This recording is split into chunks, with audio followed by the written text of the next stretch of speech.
अभी यूएन ने मौलाना मसूद अजहर को टेररिस्ट घोषित किया और टेररिस्ट घोषित करने के लिए जो प्रियम्बल बनाया गया, उसके प्रियम्बल में बड़ी खूबसूरती से, बहुत डिटेल में इसका वर्णन किया मान्यवर कि हम एक के बाद एक आतंकवादी संस्थाओं को आतंकवादी संस्था घोषित कर रहे हैं।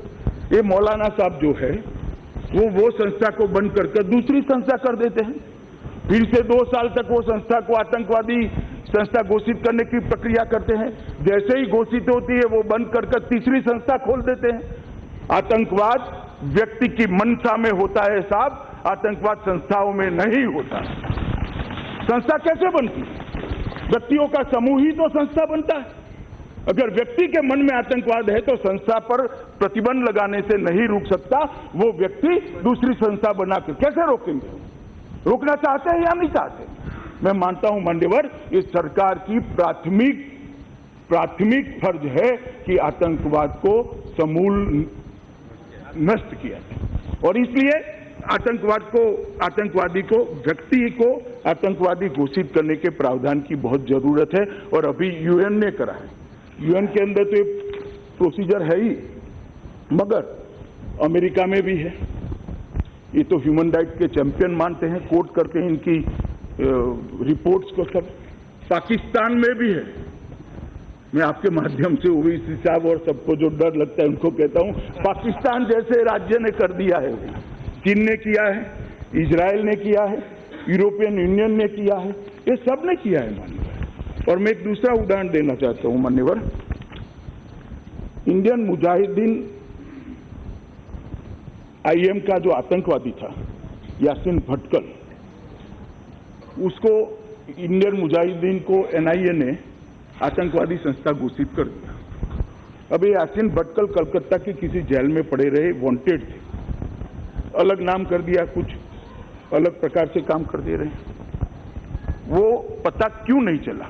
क्योंकि वहां कोर्ट में पेश भी हुए, छूट भी गए। पता क्यों नहीं चला? क्योंकि यासीन भटकल को आतंकवादी घोषित नहीं किया गया। अगर आतंकवादी घोषित करते तो हर पुलिस स्टेशन में उनका डोजियर होता, फोटो होता, फिंगरप्रिंट्स होते और वो धर लिए जाते।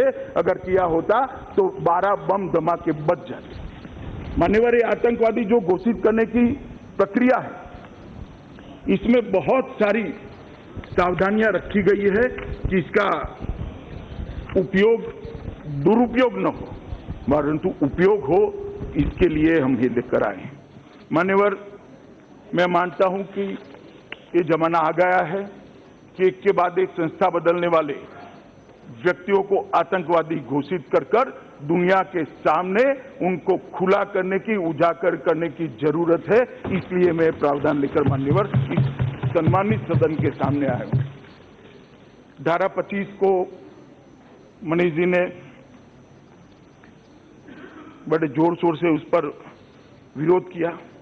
धारा 25 मनीष जी हम लेकर नहीं आए, मैं धारा 25 में सिर्फ संशोधन लेकर आया और उसके लिए 2-3 बेसिक इश्यू उठाए गए अलग अलग सदस्यों से। एक तो फेडरल स्ट्रक्चर का इश्यू उठाया गया, एक इश्यू धारा 25 कैसे किसी की व्यक्ति की प्रॉपर्टी अटैच कर सकती है।